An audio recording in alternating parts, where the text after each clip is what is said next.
नमस्कार. मी डॉक्टर रजनी पत्की. आपण पाहत आहोत श्री विष्णू पुराण. काल आपण पाहिलं की जो प्रलंब आहे तो त्यांनी छद्मवेश धारण केला होता.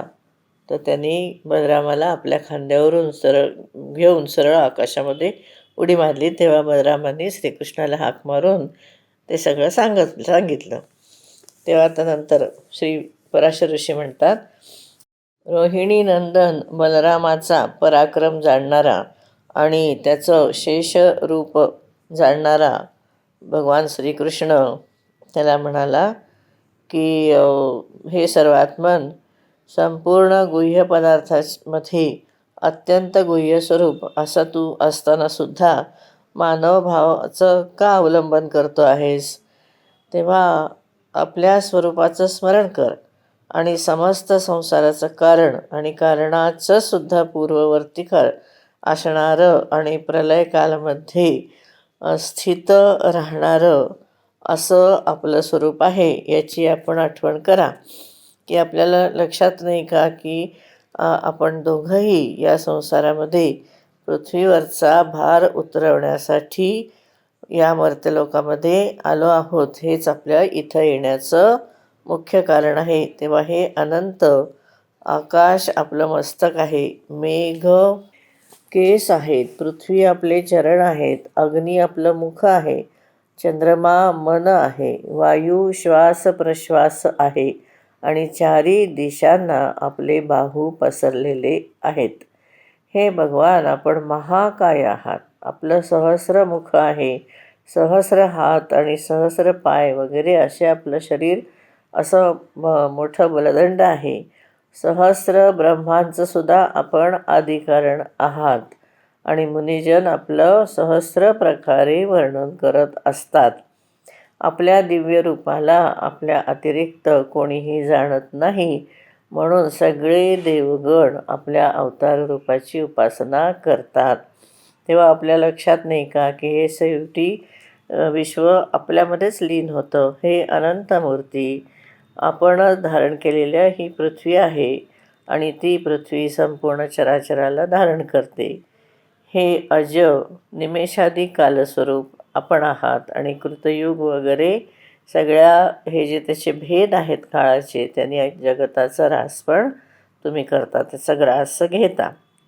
ज्या प्रकारे वडवानलांनी जे जल प्यायलेलं असतं ते वायूद्वारा हिमालयापर्यंत पोचवलं जातं आणि मग तुम्ही हिमाचं रूप म्हणजे ते पाणी हिमाचं रूप धारण करतं आणि मग सूर्यकिरणांचा त्याच्याशी संयोग होतो आणि ते जलरूप होतं. तशा प्रकारे हे ईश समस्त जगत म्हणजे रुद्रारी रूपाने आपल्याद्वारा विनष्ट होतं. आपल्या परमेश्वराच्या रूपामध्ये त्याच्यामध्येच ते अधीन असतं आणि परत प्रत्येक कल्पामध्ये हिरण्यगर्भ रूपाने सृष्टी रचनेला तुम्ही प्रवृत्त होता आणि मग हे स्थूल जगद्रूप होता, विराट रूप होता. हे विश्वात्मन, आपण आणि मी दोघंही एकमात्र या जगताचे कारण आहोत. संसाराच्या हितासाठी आपण भिन्न भिन्न रूप धारण केलं आहे.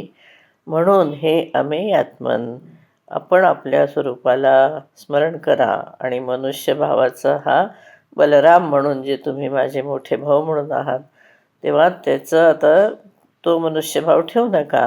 ह्या दैत्याला मारून टाका आणि बंधुजनांचं हित साध्य करा, असं श्रीकृष्ण बलरामाला सांगत आहेत.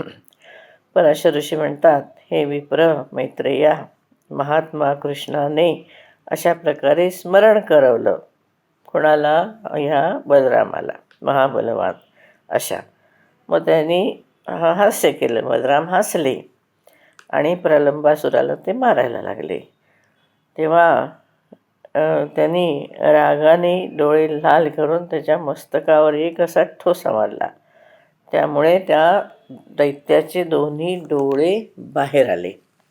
एवढा जोरात त्यांनी तो वरनं आघात केला डोक्यावर आणि मग त्याचं मस्तकसुद्धा मेंदू ते डोकं फुटलं आणि मस्तक बाहेर आलं. मुखातून रक्त ओकायला लागला तो आणि पृथ्वीवर पडला आणि मरण पावला.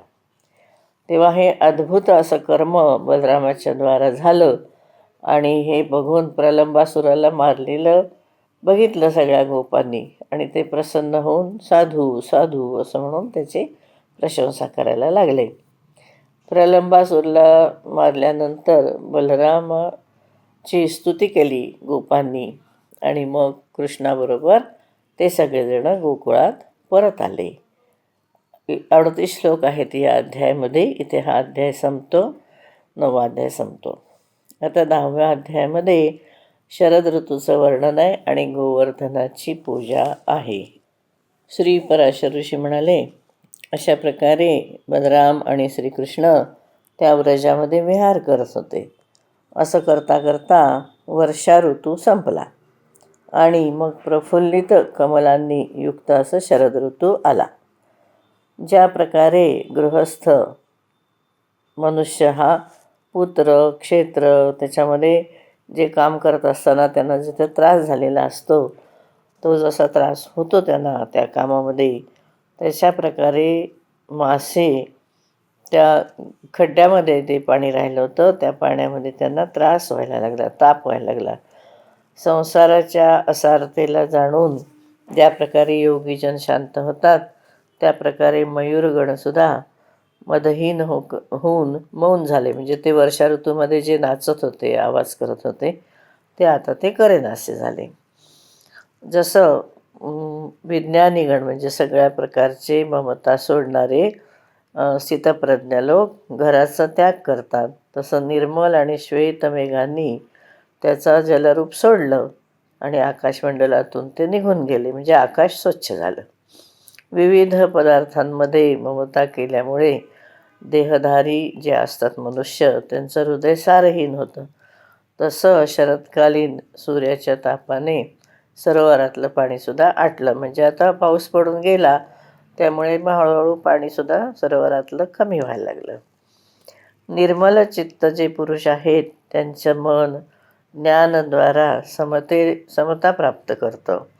त्या प्रकारे शरदकालीन जे पाणी होतं ते स्वच्छ झालं होतं ना, ते गढूळ पाणी सगळं गेलं होतं, तेव्हा ते त्याच्यामध्ये कमळ फुलली. ज्या प्रकारे साधुकुळामध्ये अगदी योगी मोठा सुशोभित होतो, दिसतो, तसं तारकामंडल निर्मल आकाशामध्ये, तारकामंडित अशा आकाशामध्ये पूर्ण चंद्र आता स्वच्छ दिसायला लागला. शरद ऋतूत स्वच्छ दिसतो, कारण धूळ सगळी बसून गेलेली असते म्हणून. ज्या प्रकारे क्षेत्र आणि पुत्र म्हणजे शेतजमीन किंवा आपलं काही जमीन जुमला आहे त्याच्यामध्ये ज्याची ममता वाढलेली असते, असे लोक हळूहळू आपलं वय झालं की ती ममता कमी करतात. तसं जलाशयांचं जे जल आहे ते आपल्या तटांना किनाऱ्यांना सोडायला लागलं, म्हणजे पाणी थोडं आटायला लागलं. ज्या प्रकारे विघ्न आली की, विघ्न म्हणजे व्याधी, स्त्यान, संशय, प्रमाद, आलस्य, भ्रांती दर्शन वगैरे असं जे चित्ताचे विक्षेप असतात, त्याला इथे विघ्न किंवा अंतराय असं म्हटलेलं आहे. तेव्हा विघ्नांनी विचलित झालेलं मन म्हणजे योग्यांचं ज्या योग्यांना नीट योग साधत नाही त्यांचं मन असं विचलित होतं, त्यांना त्याचा त्रास होतो आणि पुन्हा ते शांत होण्याचा प्रयत्न करतात. म्हणजे ते अंतरायापासून ते बाजूला होण्याचा प्रयत्न करून पुन्हा शांत होतात. अशा प्रकारे ज्या हंसांनी आधी सरोवर सोडून दिलं होतं, कारण ते खूप पाणी पण जास्त झालं होतं आणि गढूळ पाणी होतं म्हणून हंस तिथून गेले होते, ते हंस पुन्हा त्या ठिकाणी आले. क्रमशः महायोग म्हणजे संप्रज्ञात समाधी वगैरे प्राप्त केल्यानंतर जसा यती निश्चल आत्मा होतो, तसं पाणी स्थिर झाल्यावर समुद्रसुद्धा निश्चल झाला. म्हणजे समुद्राला जे उधाण आलं होतं ते पण संपलं. हे सगळं शरद ऋतूचं वर्णन आहे. ज्या प्रकारे सर्वगत भगवान विष्णूला जाणल्यानंतर मेधावी पुरुषांचं मन शांत होतं, तसं समस्त जलाशयाचं जल स्वच्छ झालं. योगाग्नीद्वारा क्लेशसमूह नष्ट झाल्यानंतर योग्यांचं चित्त स्वच्छ होतं, तसं थंडीच्यामुळे मेघ सगळे लीन झालेले असतात, निघून गेलेले असतात आकाशातून, त्यामुळे आकाशही निर्मल झालेलं असतं. ज्या प्रकारे अहंकारजनित असं दुःख होतं मनुष्याला, त्या दुःखाला फक्त विवेकच शांत करू शकतो. तसं सूर्यकिरणांनी उत्पन्न झालेल्या तापापासून चंद्रमासुद्धा शांत झाला. आपण थांबू. 13व्या श्लोकापर्यंत आपण आलो आहोत. धन्यवाद.